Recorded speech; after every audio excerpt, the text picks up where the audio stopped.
fourth edition of the India Energy Week officially kicked off in Goa on Tuesday. Bringing together policymakers, industry leaders and innovators from across the world, all under one roof. Well, the aim is clear: to tackle the most pressing challenges facing global energy sector. At a time when the transition to cleaner, more sustainable fuels is no longer optional, but urgent. Organized under the patronage of the Ministry of Petroleum and Natural Gas and jointly hosted by the Federation of Indian Petroleum Industry, India Energy Week has returned to Goa for the second time, after the state hosted the event in 2024, and this year the focus is firmly on the future. This time, huge emphasis has been on the critical role of green hydrogen in building a sustainable low-carbon future, signaling how seriously New Delhi is betting on emerging energy solutions. Green hydrogen mobility, in fact, continues to steal the spotlight after making headlines in the previous edition.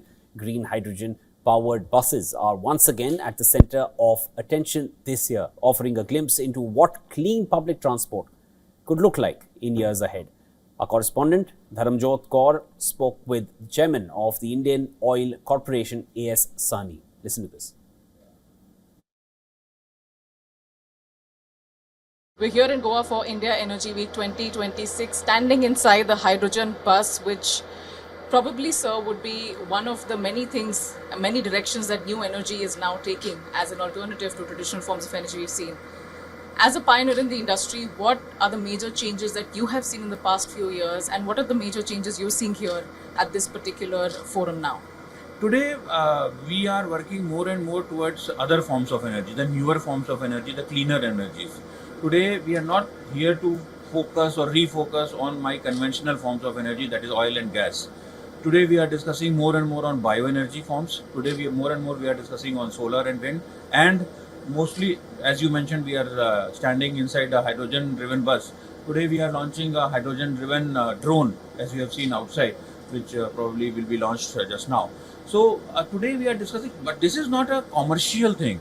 Today what we are trying to show is that these are the possible applications of these newer forms of energy. Today we are trying to encourage people to bring in more and more applications so that these can be developed into a good ecosystem. Today I am responsible for giving the fuel.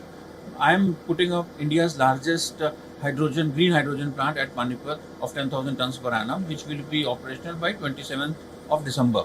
A model of which is also available here at our IW store.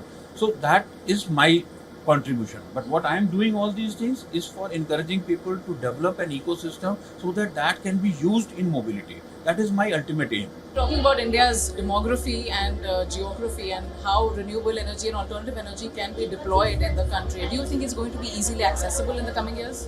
It is a godsend opportunity for a country like India, wherein today, as India, we are spending $130 billion per year for importing crude oil. And as the energy demand of the country grows, with the kind of growth India is seeing in its GDP, we expect that another 10-15 years we will be needing twice the tonnage of energy in terms of overall energy. So if we continue to do this fossil route, then we are going to end up spending more and more money. So this is a godsend opportunity. If we can develop this ecosystem, if we can spread it out in the whole countryside, if we can have unitary level energy generation stations, this is going to be a game changer.